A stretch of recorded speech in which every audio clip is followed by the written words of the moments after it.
Welcome to Very Honored Fraternity's Esoterinerd podcast, episode 25, in which I interview Baruch ben Kadosh.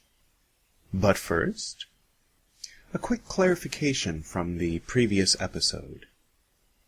In 1996, Dr. Mack, Latin professor at Flintridge Preparatory School, translated the Adoration used in traditional Golden Dawn ceremony from English into Latin. Dr. Mack had previously co-translated the Militaria Gloriosa, which was later popularized by the movie A Funny Thing Happened on the Way to the Forum. At the time, I was a student of his in high school. I was in practicus, and I had overheard someone mention wanting to translate it into Latin. This was Dr. Mack's translation.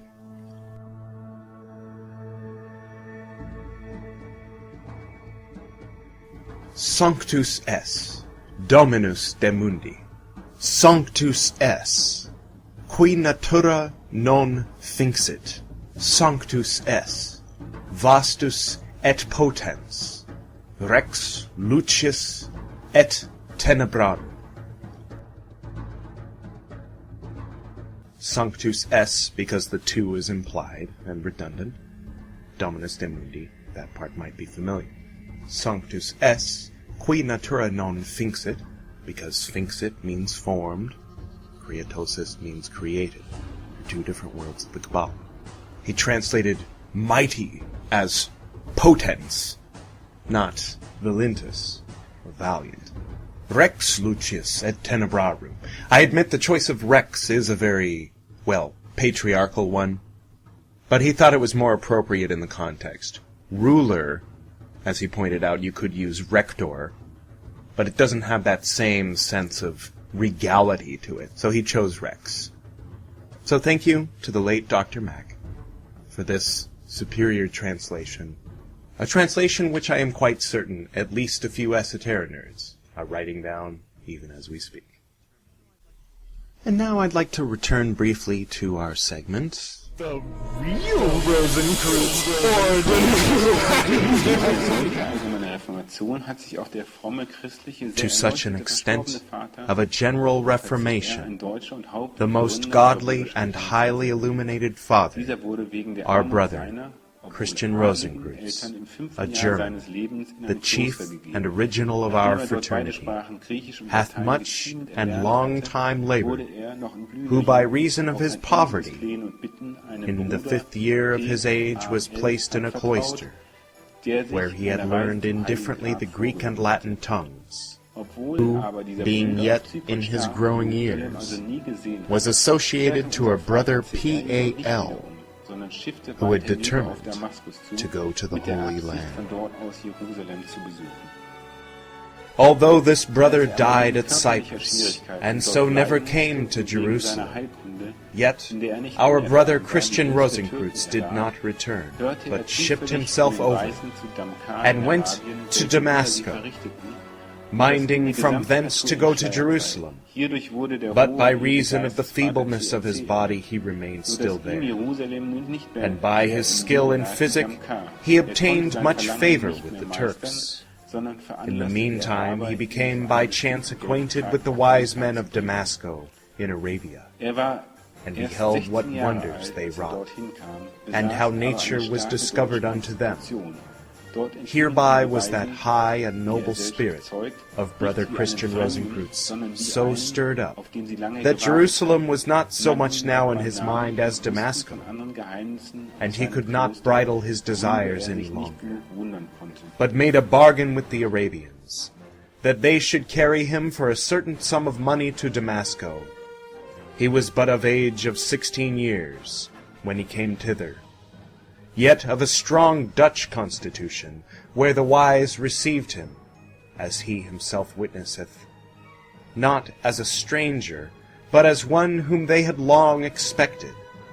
They called him by his name, and showed him other secrets out of his cloister, whereat he could not but mightily wonder.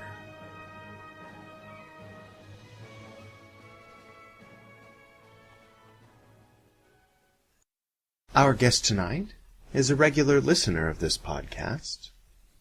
He wanted to call in, but was concerned about revealing certain things that he had sworn to keep secret.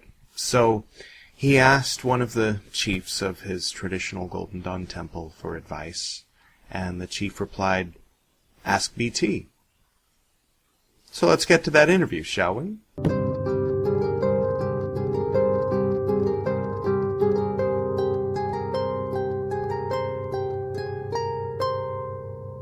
Greetings, Frater. Welcome to the Esoterinerd podcast.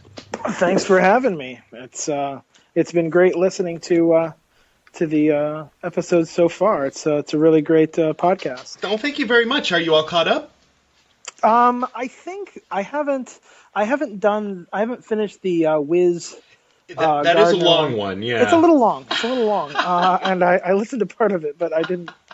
The kind of, when they're about an hour long, it's kind of perfect because that's how long it takes me to drive to work. Right. So it's a kind of nice chunk. But I mean, I've liked what I've read or what I've heard so far of that one. So I'm looking forward to finishing it. Oh, that's fun. That's fun.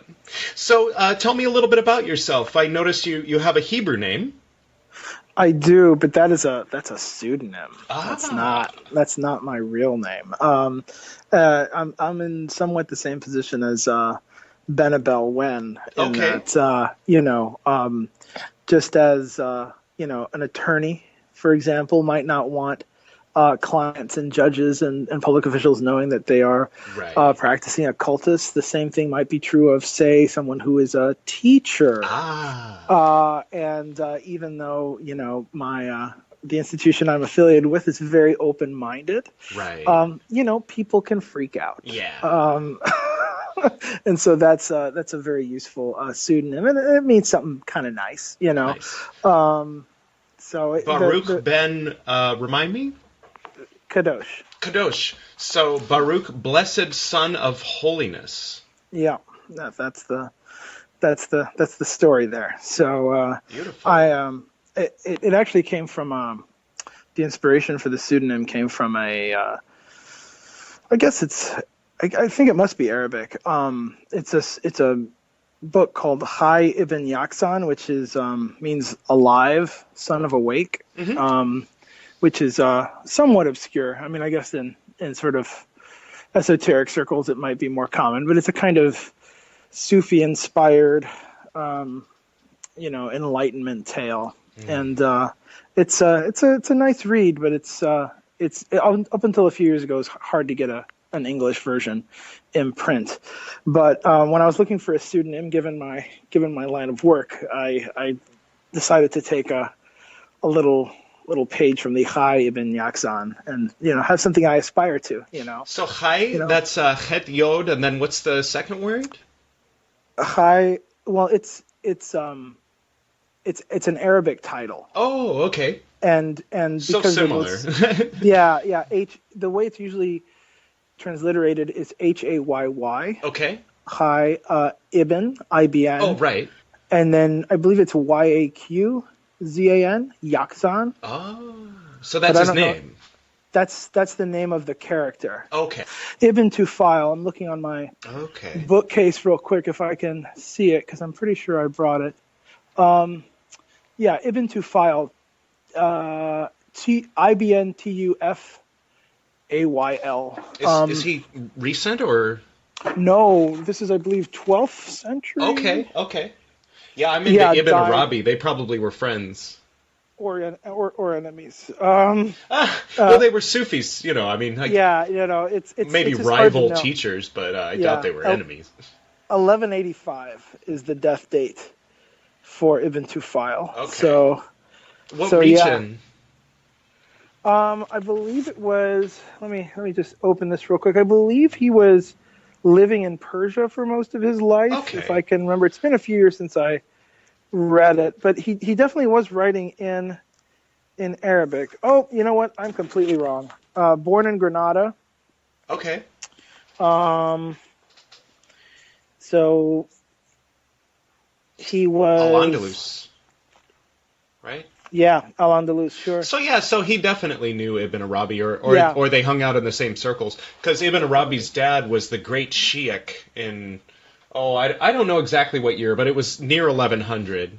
So they would have, at least one of them would have heard of the other, depending on which came first.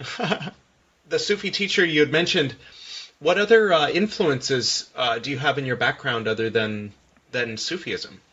Well, I was raised Roman Catholic, that great you know, birthplace of mystics who then go astray. Yeah. And it's one of those things that I was always very much entranced by the kind of transcendent, the mystical, things that can be only maybe partially put into words. And I had a pretty pedestrian, I guess, upbringing until I hit college, and from then on, the Kabbalah was always kind of a background, kind of a little bit of background information that was always bubbling up to the surface from time to time. So much so that probably for a significant portion of my college years, if you asked me, well, what religion are you or what do you believe, I would probably have said I'm a Christian Kabbalist. And to some extent, I think I still am, really. I mean, if we're going to describe, my background in any way. I also spent about 8 years teaching at a Jewish school. And it was an Orthodox Jewish school. So we had, there were Kabbalists around, and luckily, even though it was an Orthodox school, it was open enough that, Right. I would be told about, religious observances they were having or something that was going on. And, almost always there would be a little kind of like, and Kabbalistically, we believe this means some, like I'd get asides from students and from teachers who knew I was so inclined to kind of let me know, like, this is what the kind of Kabbalistic implications are of that. Nice. And so, when I was about to leave that school and went on to other adventures, that's when I decided, this sort of latent Kabbalism, is just a kind of hobby, has gone on long enough.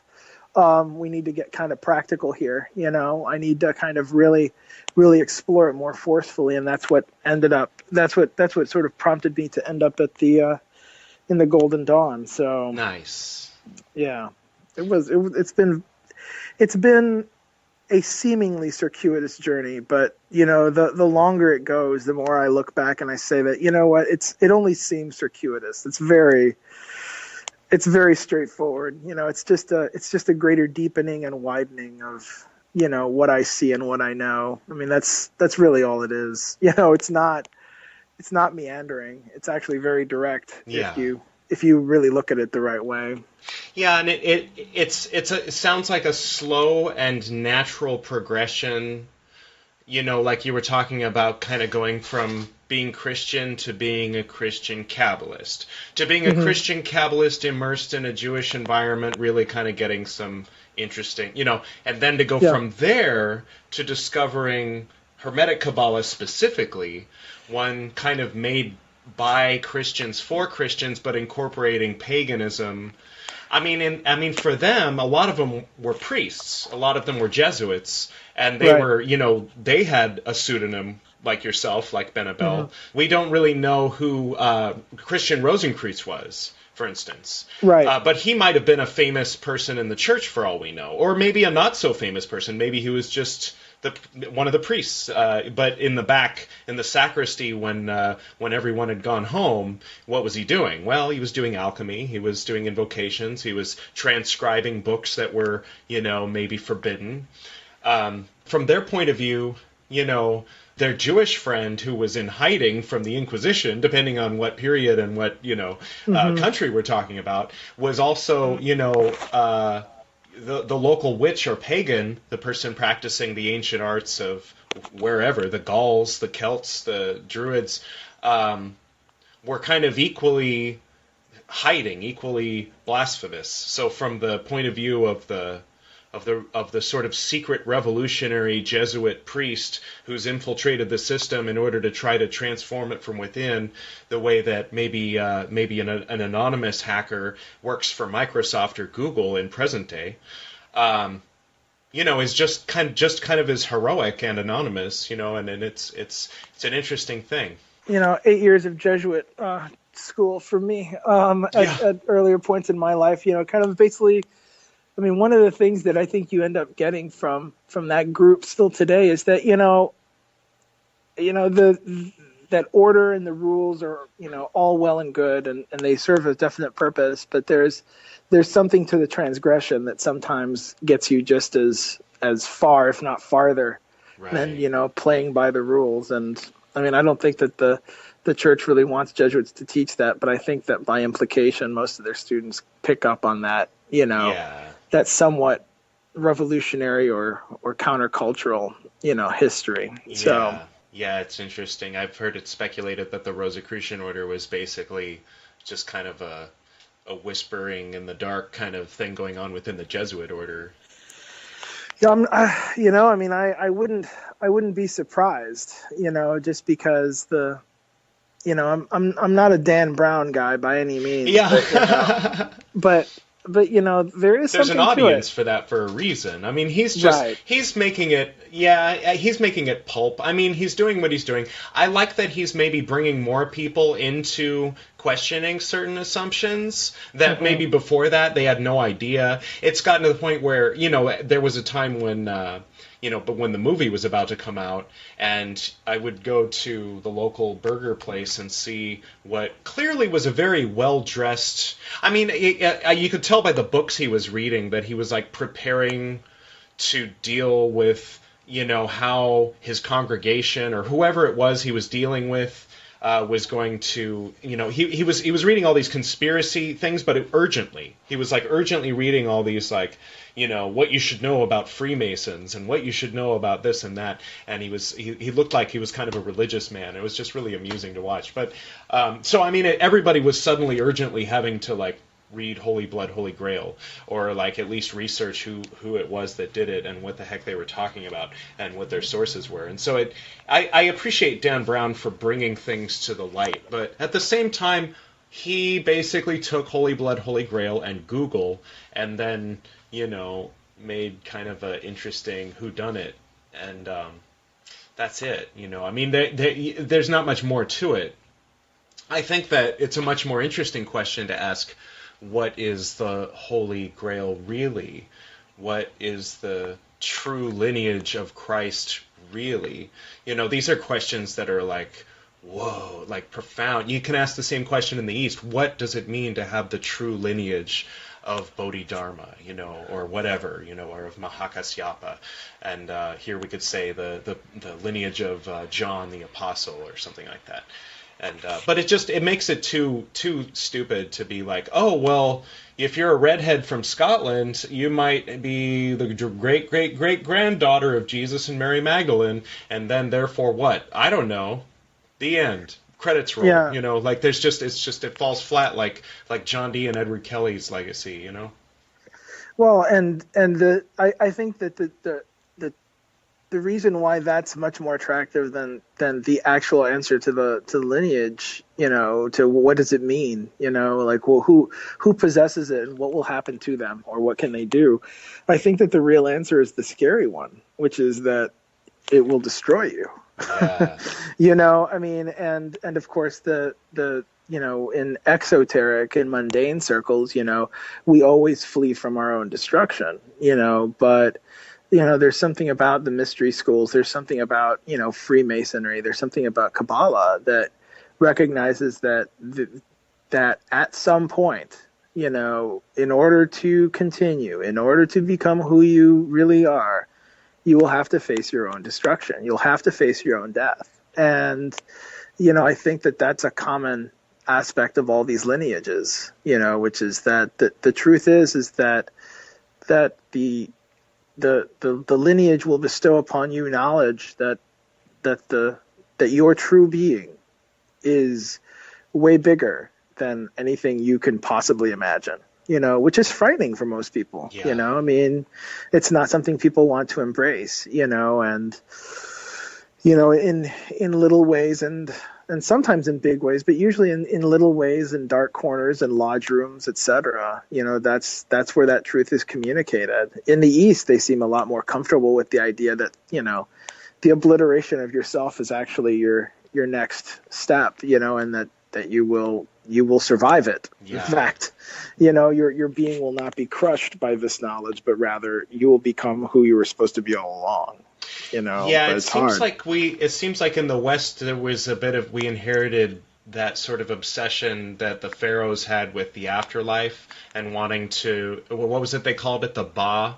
They wanted I think that to truly embrace, like an atheist who really, really thinks deep about it, who actually seeks but is an atheist, will come to kind of a deep realization of the destruction of the Ba, and maybe key into some kind of realization of the eternity of the Ka, but it's sort of like irrelevant at that point. It's sort of like saying, when the cellular structure of my multicellular organism that I am turns back to dust and is eaten by worms, it will live on in those worms and in the soil. It's kind of like, so what? It's kind of like, feels like Edgar Allan Poe at that point. But that's kind of that same idea of the Ka lives on, that the spiritual essence of the actual reality of who we are lives on. But we get so hung up on the Ba, like the pharaoh wanted to have his slippers and his favorite cat and slaves with him, and his favorite bed and hat, and walk around in a body, and people get really hung up on that, and religions get really hung up on that, and it seems like when you remove that, you're left with something that feels much more what we would consider Eastern, I guess.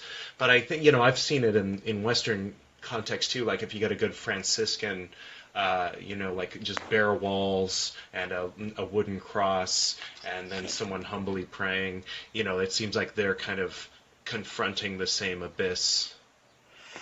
Yeah, and I think that same sort of progression happens with magicians, in the sense that a lot of people join orders and get into the esoteric and get into ceremonial magic, wanting to shoot fireballs out of their fingertips, or deal with conjure an elemental or something like that. Get laid, whatever.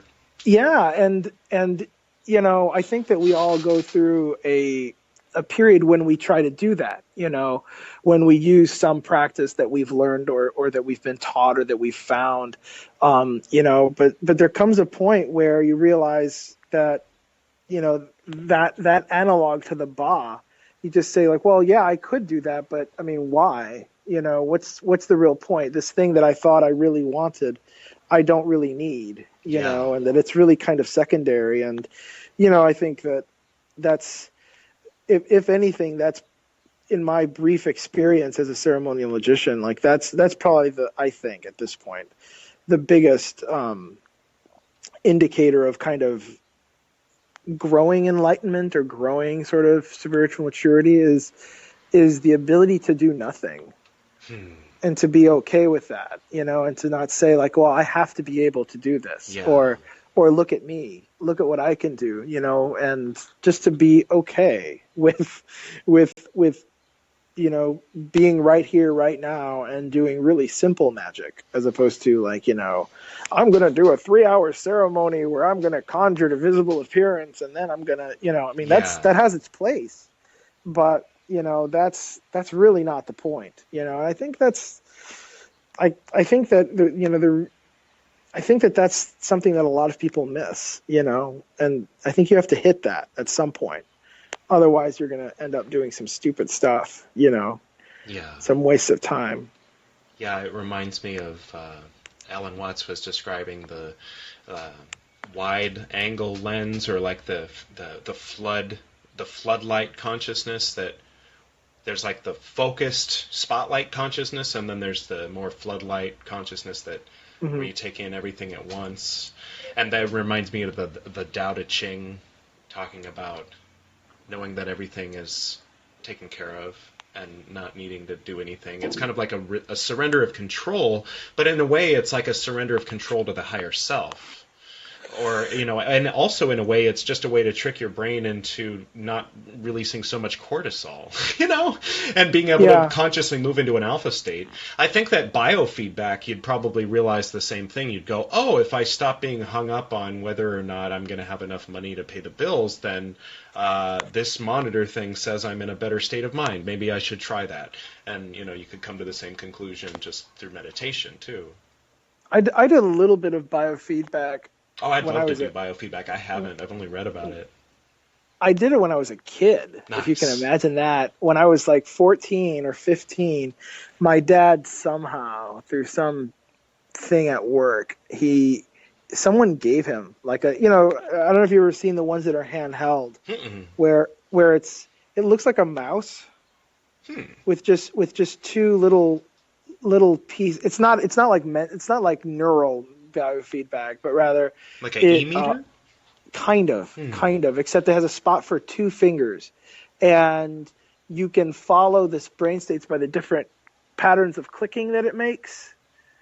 I don't know how good it is, but you can definitely work with it a little bit and kind of, I didn't work with it for that long, but you could definitely, hear the difference as things kind of slowed down, and in the end, it really is about slowing down. I used to play with a heart monitor that way.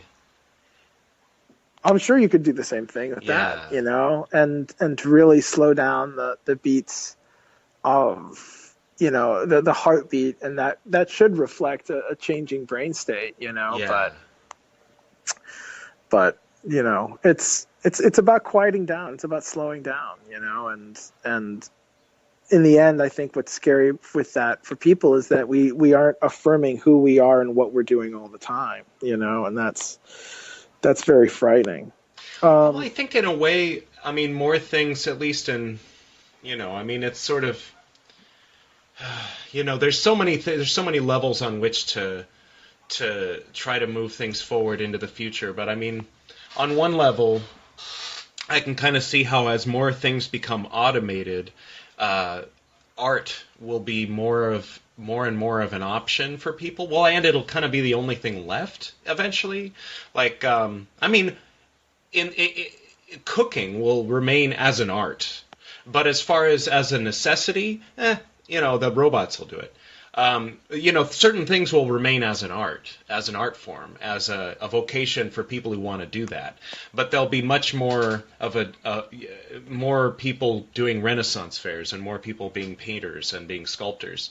But again, I think that's why people are drawn to the esoteric. Is because the kind of web of meaning and correspondences that occur are unmechanically reproducible. I can have a copy of 777.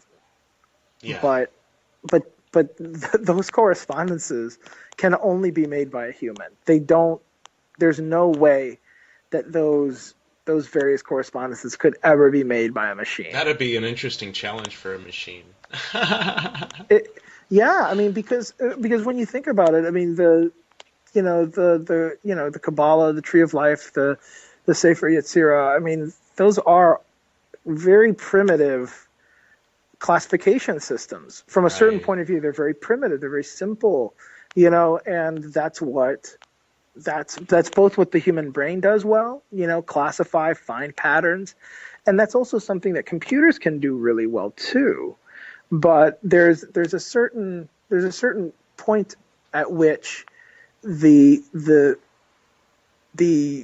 correspondences become non-binary. Like you cannot say yes or no. You have to say both and.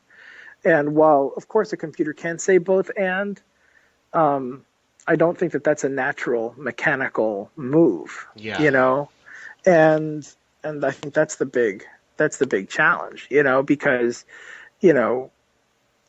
what a computer could do is what the sort of novice does, what someone I know calls jumping to correspondences, where you say, well, let's see. I'm trying to think of one.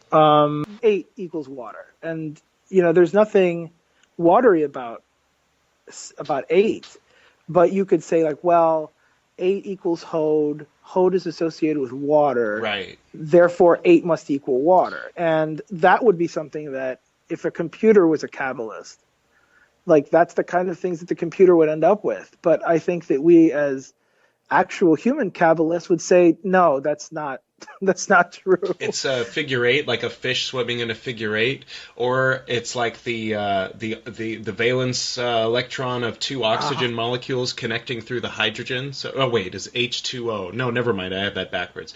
H2O is 2 hydrogens and 1 oxygen, right? Okay, never mind that last part or something. Hydroxide. Yeah, or 2. Is there a O2H? Never mind. I'm just. There might be an HO2, but I've never seen it in real life.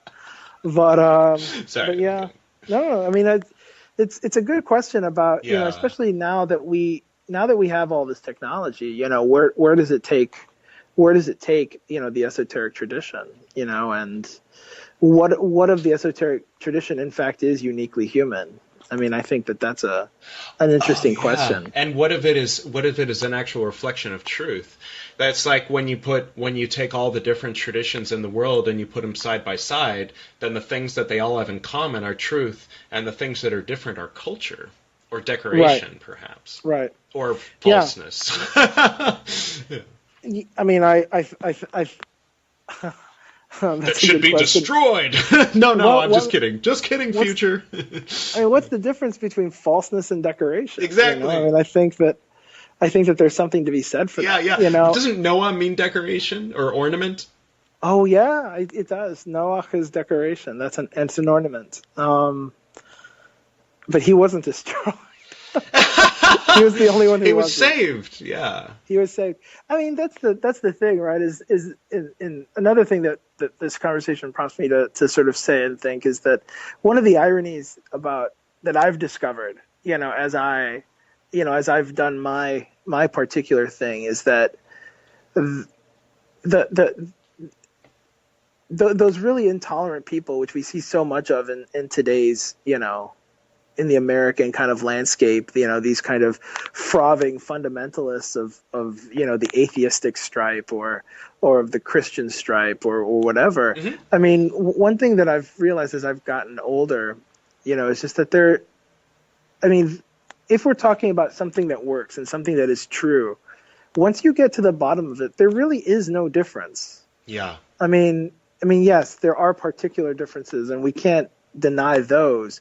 But when you get right down to the bottom, of the different religious traditions, the different spiritual traditions, or whether they're ancient or more contemporary, where they've come up. I mean, there really isn't a difference fundamentally, so that things like yoga, which I know you're exploring right now more seriously, I mean.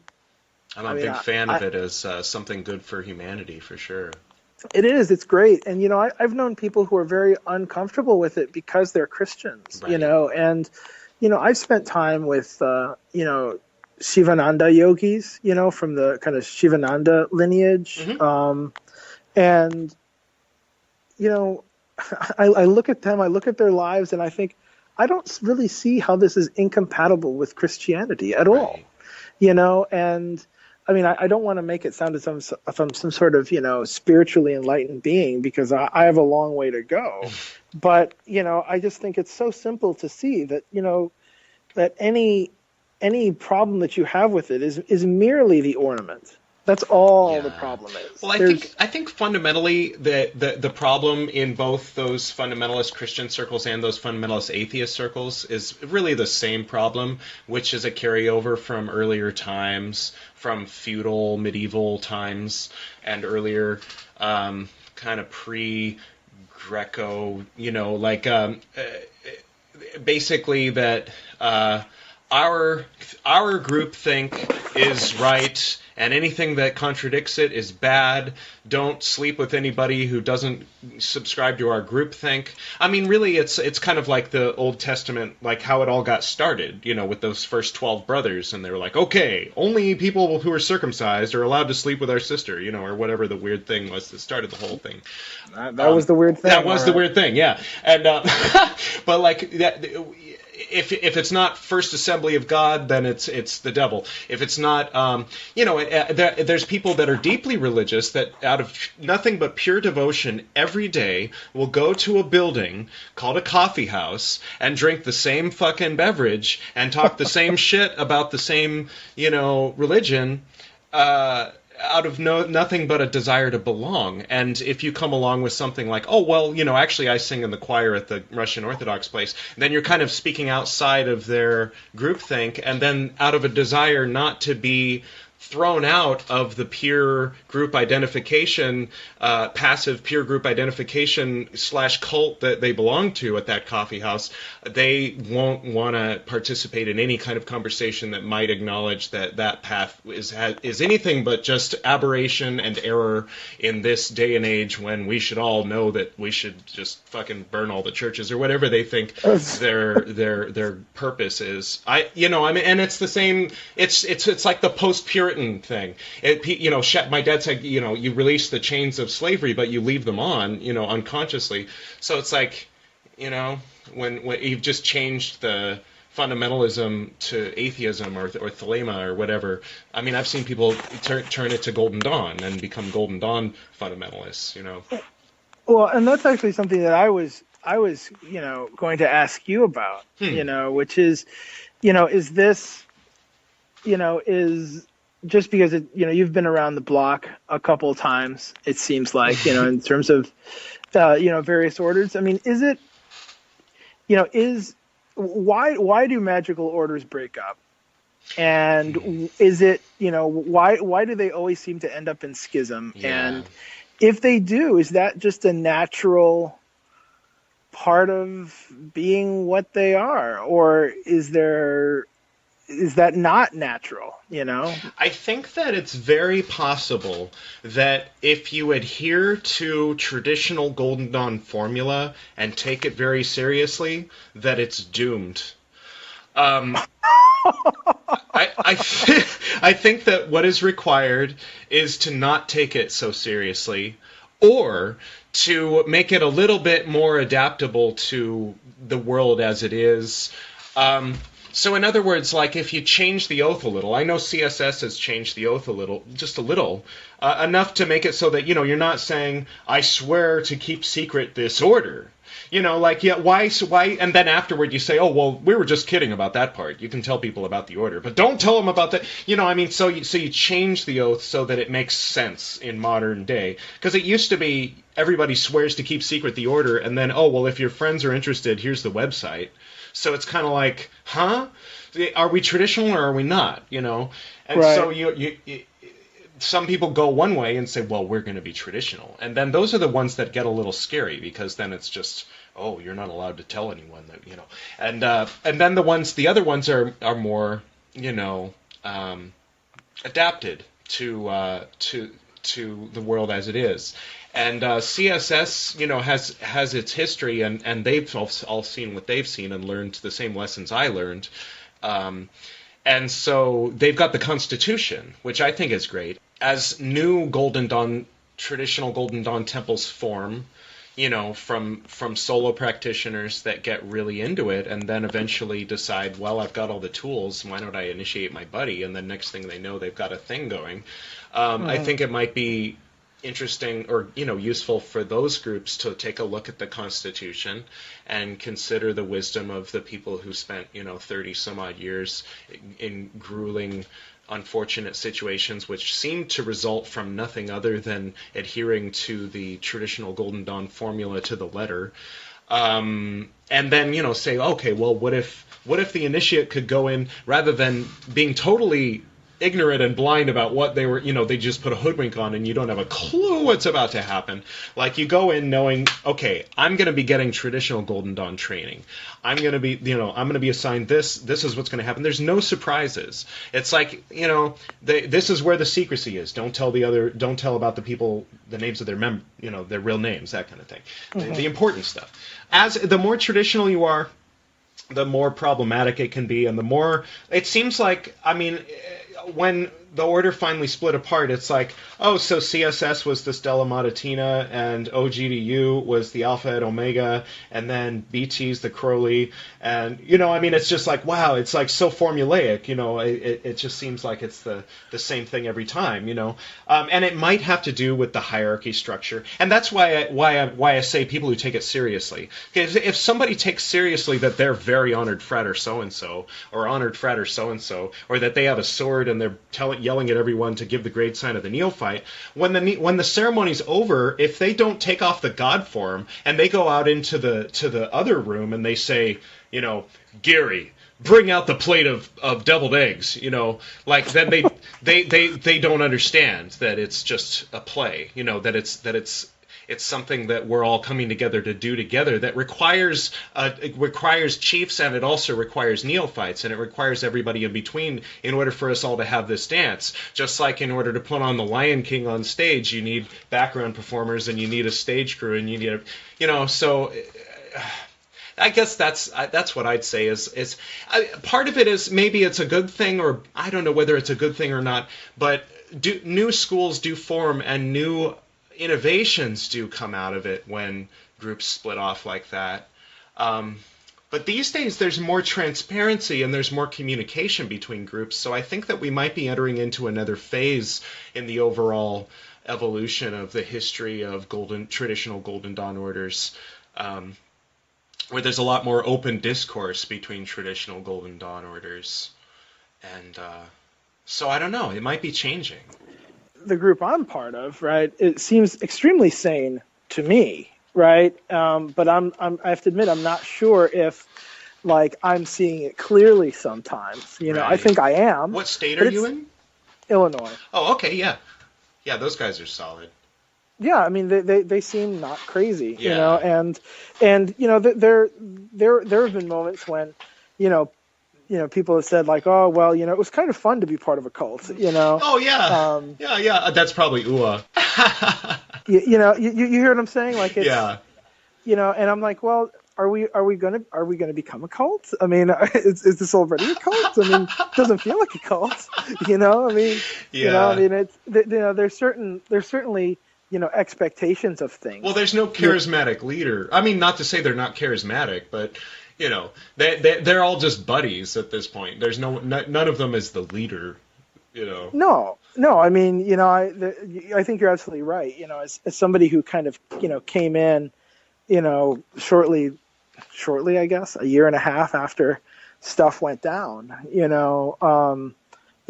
all seemed very, very, very harmonious. And you're right. There wasn't, there wasn't the guy, Yeah. No, but you guys, the senior most adept that you guys have though is I love that guy very much, and he is a born leader. He's a trained leader, trained by the U.S. freaking Marines. He's an inspiration to me, and I do my rituals imitating him every time I do my rituals. And I love that guy. And so it's like, if he wanted to, he probably could have been like, well, it's only right that I should be the new chief adept, and everyone would have let him have it. But because he's such a believer in the spirit of Americanism, he said, we should have elections. We should have a democracy. Again, I think that a lot of the times, people who are into, these kinds of organizations, whether it's like the Freemasons or, things that are more esoteric, is that if that part of the oath, whatever version it is that, you have, or whatever the commitment is, where you're supposed to treat each other like children of the same father and of the same mother. Some people that means I'm going to tear his hair out. Right. Yeah. Well, I guess that could trigger some nasty stuff from back in the day for people. But, that's actually one of the things that I noted the most. And, I feel like that's something that, whether you're getting involved in the OTO or you're getting involved in any kind of organization that makes the kinds of claims on an individual, as a Golden Dawn Order does, or the OTO, or fill in the blank, is that, if joining this group seems to give people license to just abuse each other, I mean, you're probably not in the right place. Yeah. You probably need to go to the funny farm or something, or just talk to somebody, because that's just not the way it goes. Yeah. And also that kind of clinging, towards the old, like, oh well, we got to go down with the ship. We can't change this. This can't move.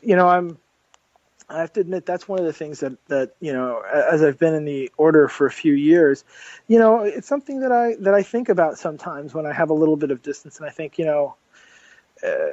if we were presented with something that would change the order fundamentally, would we embrace it? And should we embrace it, or should we, hold firm? And I don't know what I would have answered a couple of years ago, but now I guess I would definitely say no. It should be embraced. If there's a problem, deal with it. I mean, but it's an interesting. It's a question I wanted to hear your answer to. Yeah. Which is, what, like, is it natural? For an order to schism. But the answer that I'm getting from you is that yes, but that doesn't mean that you can't schism well.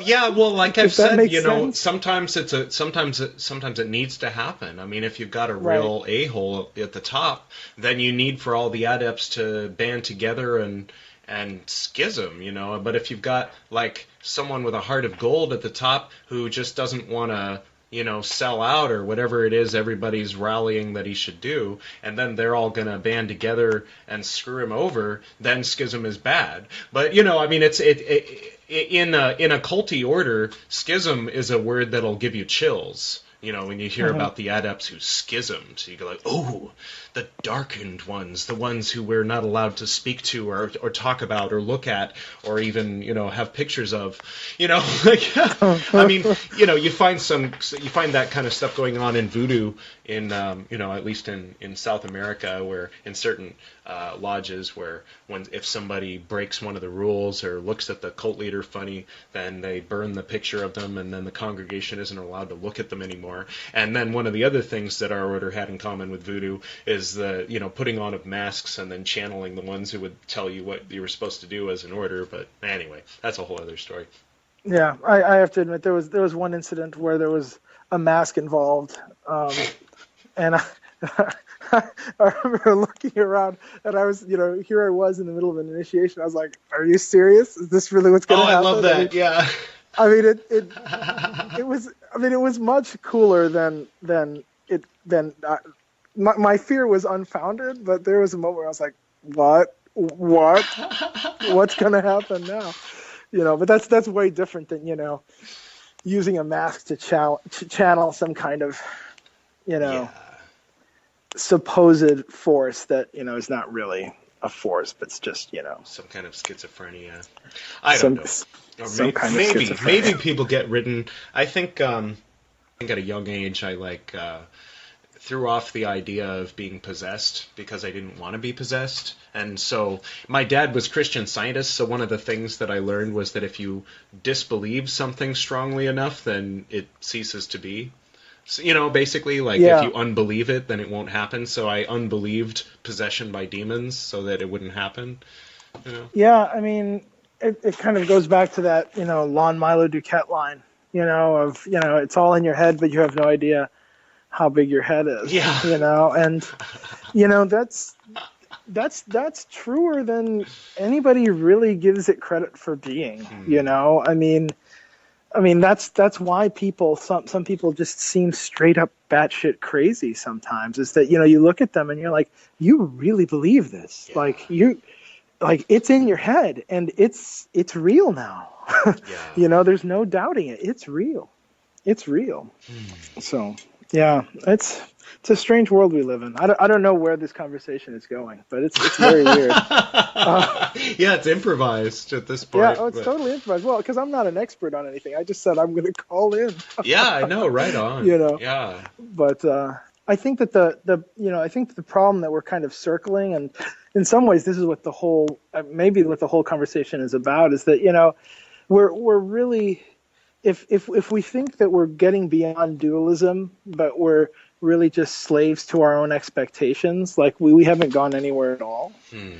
You know what I mean? The whole cult thing, and all these are kind of a piece, and the idea is that like if you've ever done Zen meditation, it's if you're married to certain expectations going in, I mean you're screwed. Yeah. Like you're not going to get anywhere. In fact, you're probably going to do damage to yourself. Just like if you go into an order, or you found an order expecting to become, I don't know, Archon Basileus of something, like you're gonna get screwed eventually. Yeah, not in a good way. It seems to me like learning, like I don't want to say the proper, because just saying that has so much negativity in it. But I think that a very good way to approach Golden Dawn practice is as one who is learning the formal practice of British ceremonial magic. And, like as if you were going to learn Kung Fu. Like you go to a school where there's someone who teaches Kung Fu, and you learn it, and then you say thank you. I think that where I came from, the order as it was, like when you got through all the grades, as it were, when you got into the inner order, then you were expected to build temples, you were expected to teach classes, you were expected to be online every Tuesday, you were expected this, you were expected that. If you're a field adept, this, if you're a local adept, this. And that's where it went wrong, because you can only really tolerate that for 10 years or so before you go nuts, I mean, even in the best of circumstances. And so I think that Chick Cicero's order, when you get all the way through, which there's no real pressure to do, you get all the way through, and then it's like, hey, on Corpus Christi, we're all going to get together if you're available, and you don't even have to really write a note saying, oh, I'm not going to make it this year. But, technically, in the original Fama Fraternitatis, you were supposed to write a note saying why you couldn't make it. And so people generally do, just to be polite. But it's not like, when are you going to be here? Why aren't you going to be here? Oh, well, we all need to pitch in to get you a plane ticket because you can't afford to be here. Oh, well, your family's crying? Well, tell them God comes first. Like, that was where we were really going wrong. And, yeah, that's... I've heard some rumblings about that being sort of the way it was, and that's impossible. It's just an impossible expectation. It's impossible to maintain for any period of time, yeah, without losing people in a really sour way that is harmful to people's psyche. And so I mean, it did what it did. It accomplished what it accomplished. And, it's like Genghis Khan, they say did some good. You know what I mean? Mussolini. Yeah. Stuff came out of it, that like, I don't know if you listen to Dan Carlin's podcasts, but he was talking about in college, he did a report about all the good Genghis Khan did, and he turned it into his Chinese professor. Oh my God. Who gave him an F. Because he neglected to mention all of the pain and suffering that was caused by Genghis Khan. And so, you can't really sing the praises of the EOGD too much, especially while the website's still up there and connected to that fucking guy. So I don't really mention the name of the organization or the person, because I don't want to inadvertently send him any web traffic. Yeah, that's probably best. Yeah. But no, I love all those guys in Chicago. I think, okay, like we were talking about these dualistic terms, good and evil, God and the devil. Is it a cult, or is it, what's the opposite of that? Sanity? What's sanity? You go to school and you agree with everyone except for the religious nuts? Like what? Yeah. And so it's an organization. It's based on this older organization. At this point, we lost our Skype connection, and we continued it later. on a regular phone. Sort of what are the common threads of initiation or about being in a group of initiates? Like what do they all have in common? Since, I sort of started talking a little bit about, influences and we ended up talking about things like yoga. And I feel that it kind of was, I don't know, I don't know if that's your perspective, but it seemed to be about what are the common threads of the kind of spiritual path, like what do they have in common and how are they, really just the same path? I don't know what you got from it.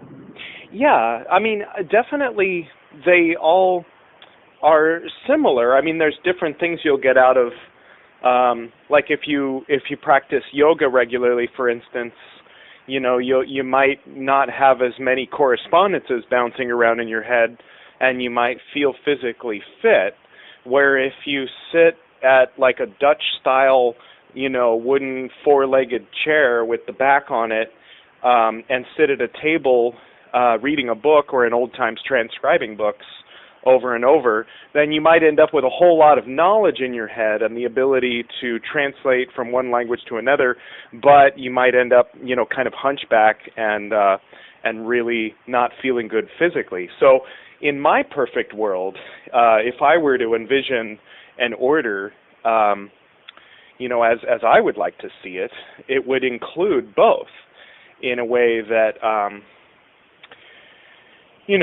like I know that these days it's becoming more and more popular for people to have like a standing unit at the office, where like the human scale thing, where it's like the arm that holds your monitor and you can lift it up and stand for part of the day and sit for part of the day.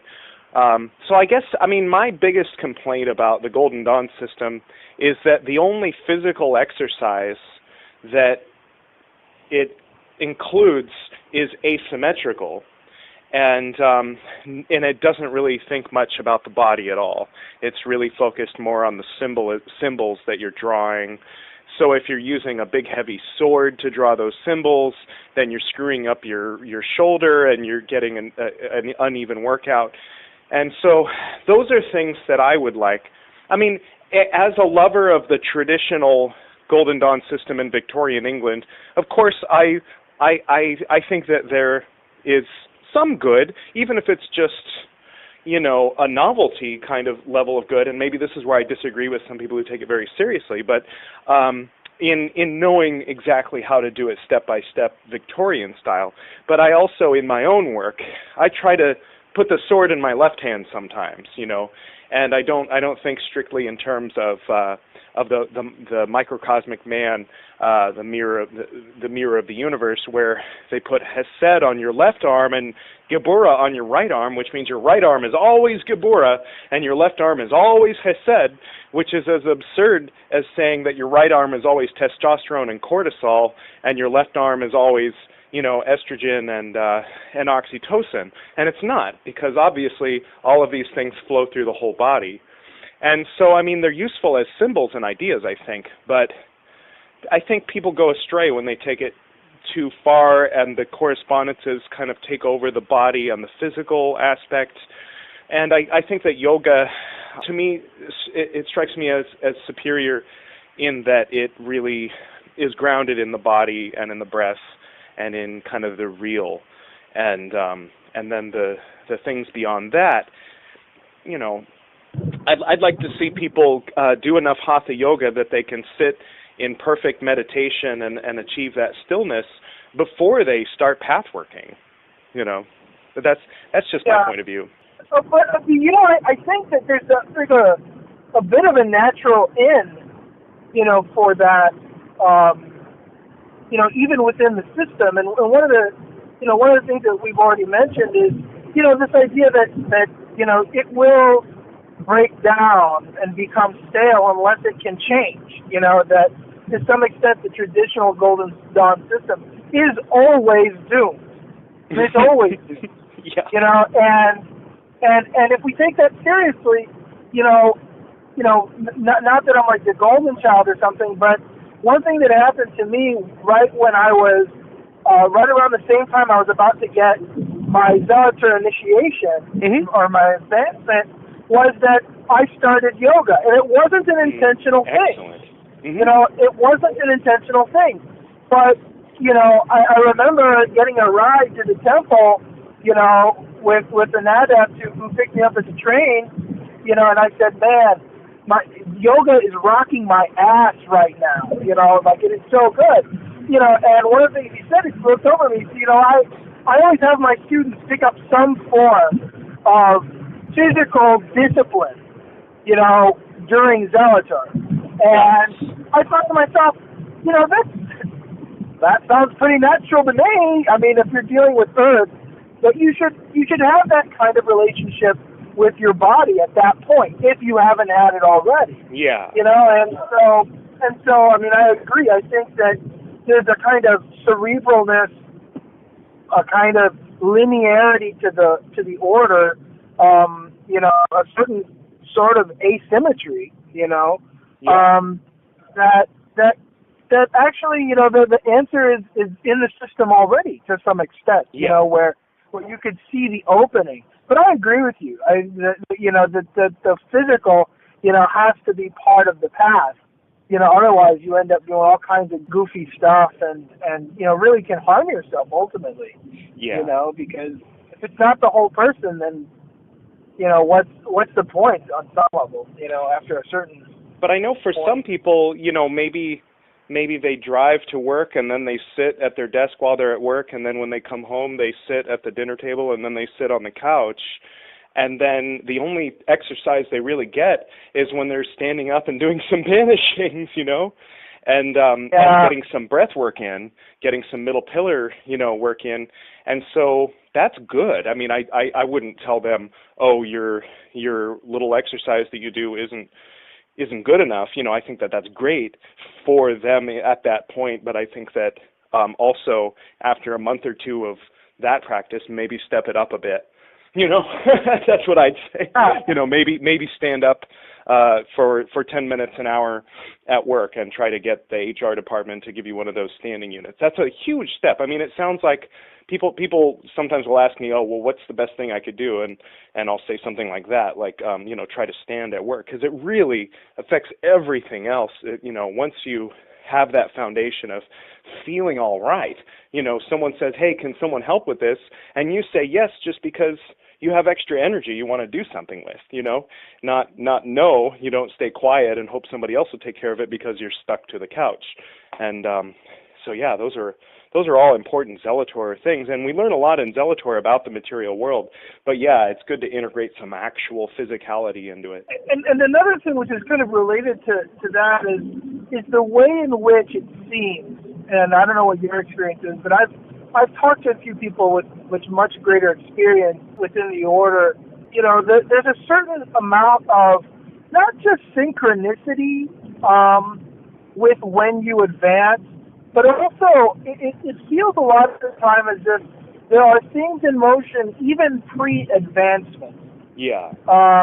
You know, and I mean, I certainly don't think we're going to get any answers right now, but I think that that's something that it's certainly not explicit in the grade material, you know, or in any writings that I've ever really seen, you know, whether it's Regardi or I may have missed something, but, you know, I think there's something to be said that, you know, yes, the advancement is important, and yes, you know, there are advancements that, you know, reduce some people to tears, you know, and they're very powerful and important. But I think that listening before you advance or you know, encounter a certain thing is just as important as the kind of, you know, post initiation path working or kind of thinking about something after the fact. You know, the idea that initiation is at work before you go through the pillars or you go through any other thing. And you know, I think that's something that many, you know, with a lot of people who are on the path of initiation can kind of look forward to, you know, oh, on the 7th, this is what's going to happen. Right. You know, as opposed to thinking, well, right now, something actually is happening, you know, and you know, had I not been walking past that, yoga center, day after day, and thinking, you know what, my back fucking hurts. Yeah. And I need to do something, and I used to run, but I don't have time to run, and I'm stiff. I need to do something. That was that zealot energy at work already. And it's a kind of awareness that I think when one is a ceremonial magician, or when one is walking that particular part of the path, it becomes all about when I, put on my red socks and robe up. But there's also something to be said to just thinking about, well, what is happening right now, even before any ceremony happens. Yeah. Well, one thing that comes to mind is they wouldn't have known this in Victorian England, but now we know that there's subatomic particles that are actually moving backwards in time. So we know physically that there are literally particles who knew you, from their point of view, it's the past tense, they knew you after you had already been practicing yoga for 10 years. And so we have direct physical contact with these things that are moving back in time. Now, there's no reason to believe offhand that has anything to do with thoughts that pop into our head, but at the same time, there's nothing to tell us that it doesn't. I mean, they're starting to, look into the idea of memories being carried in the DNA in ways that we weren't looking at before. I don't know all the details on that, but I mean, it doesn't surprise me too much. So I mean, there's that idea. The other thought is that it seems, there's the things that are unique about a system that are culture, and the things that are universal about a system that are truth. Maybe that's not entirely true. I just like to, just divide it that way just for the sake of the conversation.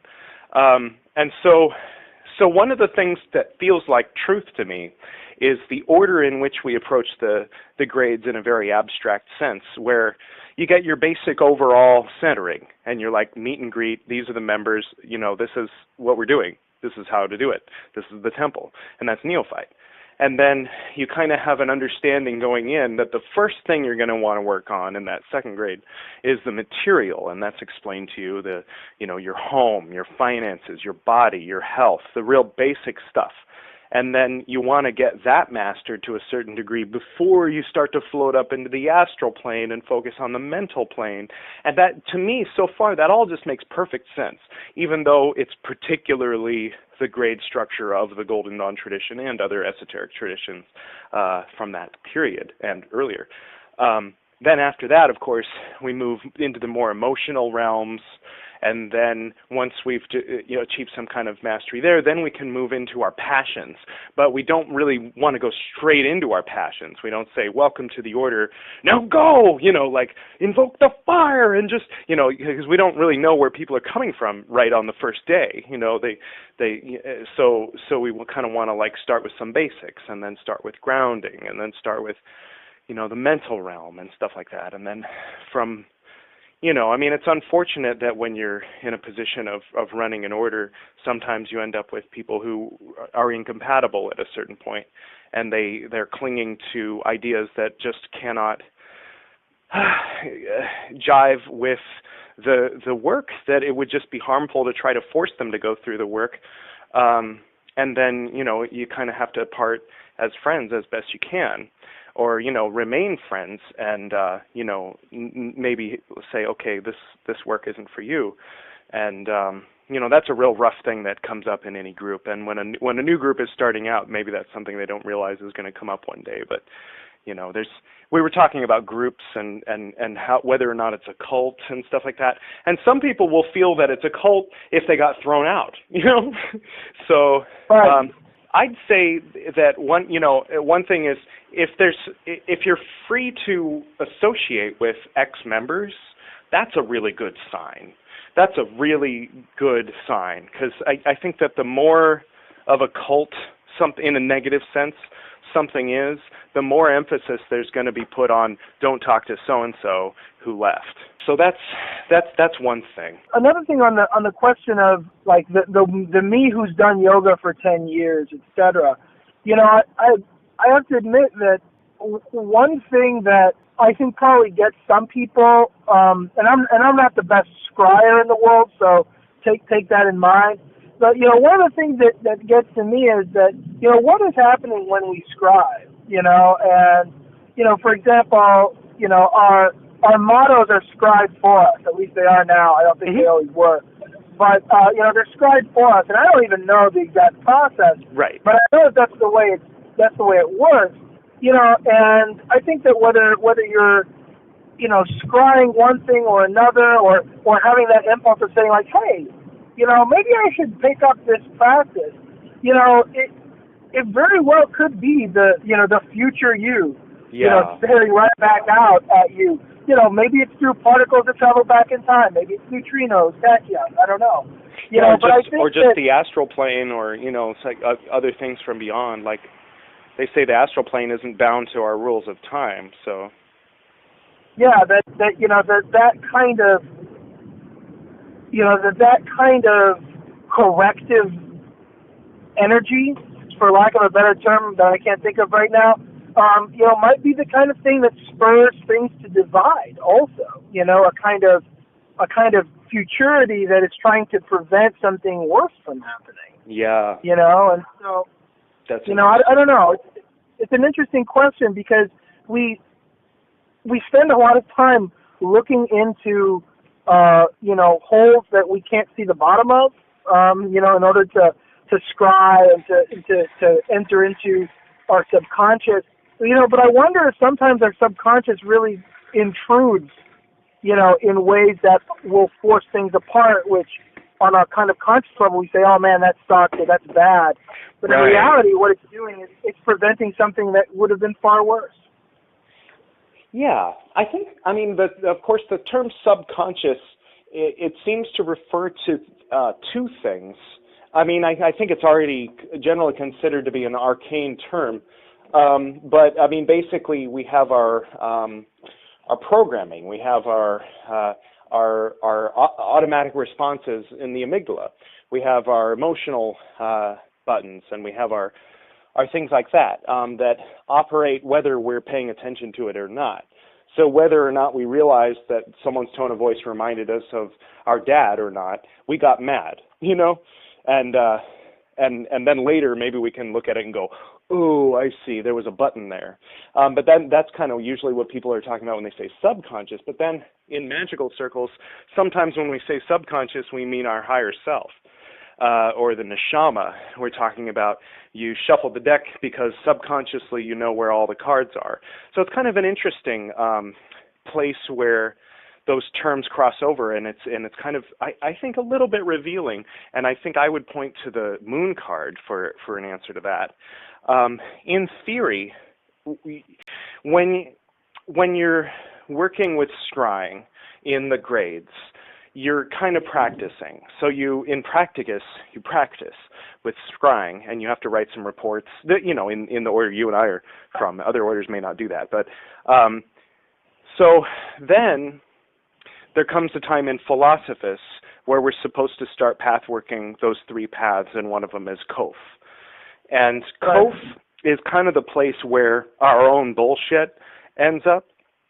And so, in theory, if someone is scrying and they cannot distinguish between their own bullshit, and I say bullshit lovingly. I have bullshit just as much as anyone. If they can't distinguish between their own microcosmic, say, junk they picked up in the filter over time, and the world outside on the macrocosm, then maybe the scrying session isn't going to be quite as clear. And that's not to say that it's not great poetry. It just might not be a reliable prophetic message about the real world. And so that's kind of the question of the Book of the Law, is it poetry? I've never read it all the way through. But anyway, so yeah, I guess the point is once you've processed your own stuff to such a degree that you can recognize when it's your own stuff. And then you can kind of look beyond that and refocus your vision toward the horizon. And then you're looking into a show stone, or you're looking into a black mirror. I think that's the point where you can kind of get beyond maybe the subconscious in the sense of automatic triggers, or the dream archetypes of our own mind trying to work out our own personal issues of the day. If we can kind of like get through that, process that, do all that, process our own issues, of course, first, and then kind of start to see through to the other side and really key into who this archangel is that we're talking to, or who this spirit is and what they're saying, and that kind of thing. Once you're beyond all your own engrams, or you're master of your own mind, master of your own sphere of sensation, then you can be a good scryer, but basically not until. Although I think that some people are able to set aside their own issues and key into someone else's, like maybe someone with a lot of psychological issues could still be a really good tarot reader, because they're good at looking into someone else's life. Maybe they're not as good as looking at their own. Yeah, I have to admit that the big challenge for me in my work in terms of the technical aspects, has been the question of scrying.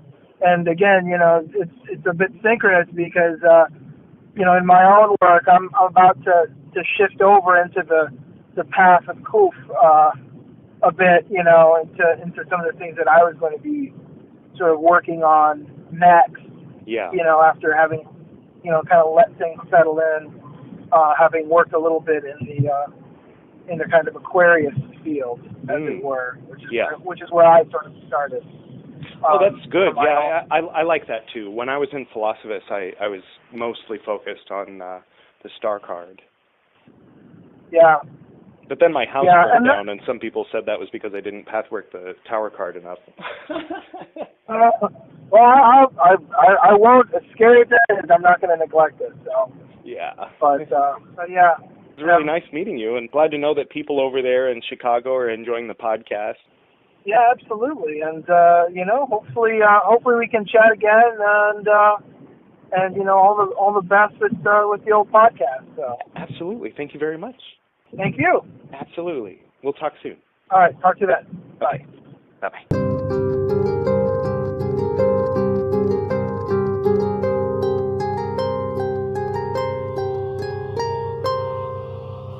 Thank you, Brother Baruch Ben Kadosh, for being on the Esoterinerd podcast today. Who composed the theme to Zelda? Koji Kondo. Thank you, Koji Kondo, for providing the soundtrack to the Fama Fraternitatis. Thank you to Camille and Kennerly for providing the Game of Thrones harp transitions into and out of all the interviews. I also want to give a shout out to Kevin from Philadelphia, who wrote me an email. Kevin has been delving into the works of John Michael Greer, Paul Foster Case, and others, and is in the middle of his 200-hour yoga teacher training, the same training I had last year from January to April. So as a fellow Western esotericist who is actively taking on the path of the yogi as well, he's been enjoying the podcast from over there in Philadelphia. It's great news. He's also been introducing me to higher-ups in the spiritual tradition of the yoga lineage of Jiva Mukti for a future episode of the sister podcast, what I like to call the other Esoterinerd podcast, which is called To Be a Yogi. So check that out on your favorite podcasting platform. Thanks again, Kevin. I'm glad we're in touch. Tomorrow I'll be interviewing my old friend Jonah regarding Mormonism from the point of view of a Golden Dawn practitioner. Until then, Yivarecha Adonai v'yishmerecha ayer Adonai panav elecha v'yichunecha yisa Adonai panav elecha v'yasem lecha shalom. Live long and prosper. Good night.